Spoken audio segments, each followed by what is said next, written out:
Well, Toastmaster Sonny, it's good to have you here. It was 2003. It was on PBS. This guy was talking. He was not so much talking as ranting and raving and going around the room as excited about what he believed that he was moving and yelling and waving his arms. He was unbelievable. He was a wild man. He was 89 years old. It wasn't always that way. When he was 15, he was a total disaster. He had all kinds of pimples. Girls hated him. Girls beat him up. He wanted to kill his brother. When he left school, nobody missed him at school. He was 30 pounds underweight. And he had incredibly negative questions like, why do I hate everybody? Why does everybody hate me? Why don't I have any energy? What's wrong with me? What's wrong with life? Since he was no longer in school, he went to a lecture. And it changed everything. The lecture was on diet and exercise.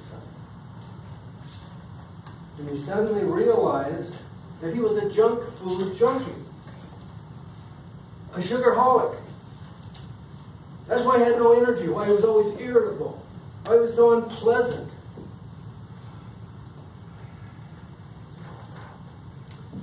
But he started asking different kind of questions.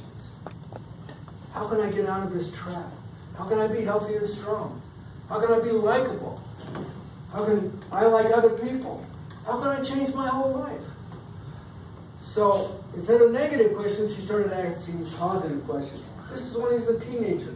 By the time he's in his early 20s, he has fitness clubs all over the country, which was a new thing.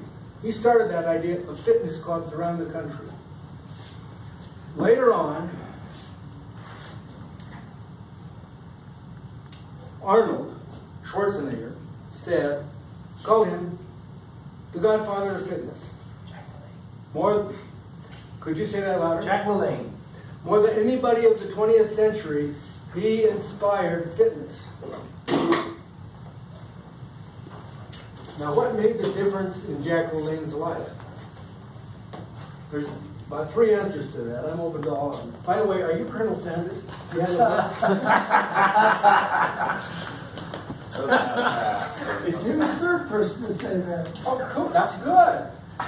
He was a great guy. He had a lot going for him. In fact, yeah, he went from sleeping in his car trying to sell his recipe. He turned out okay. Notice how easily I get distracted? Okay. Where were we? Okay, so anyway, what caused the change? The juicer. The juicer, okay.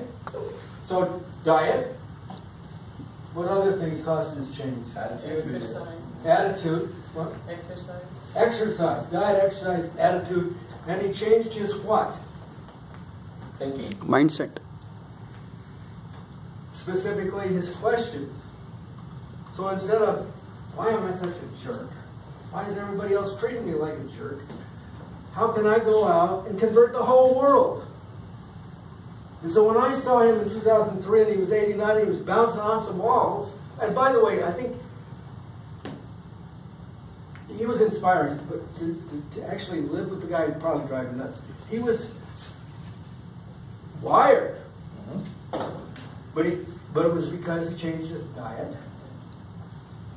He changed his exercise. You know, he did all the good things, and he changed his questions.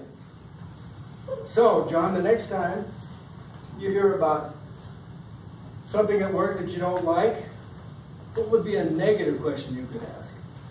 When's Trump going to die? Very negative. See, I didn't even have to ask. He brings him up every time. Vatsal, you are a positive guy. Especially considering, Do you ever have a time at work when, oh, this is so boring? What is the thought process at that point? It comes when the repetitive work is there, it becomes boring. Yeah. So, you've done it a million times, but how can you maybe make it through the day by changing the questions? How can I be better at the same work again and again? Can I attack the problem differently? Yeah, do it left-handed. Anything. Try it different. That would be sure is. I've given enough time. Of course, it's easy for me. I'm not talented. But the point is that you can change the whole process by changing your question. Now, he changed his life, but he really changed his life in one day because he changed his questions. So that's my point. That's what I want to share tonight, is that if we're finding, and I've given a lot of examples before in my carpet cleaning. Some days the thrill of carpet cleaning just ain't that strong. There's only so many ways you can attack dirt.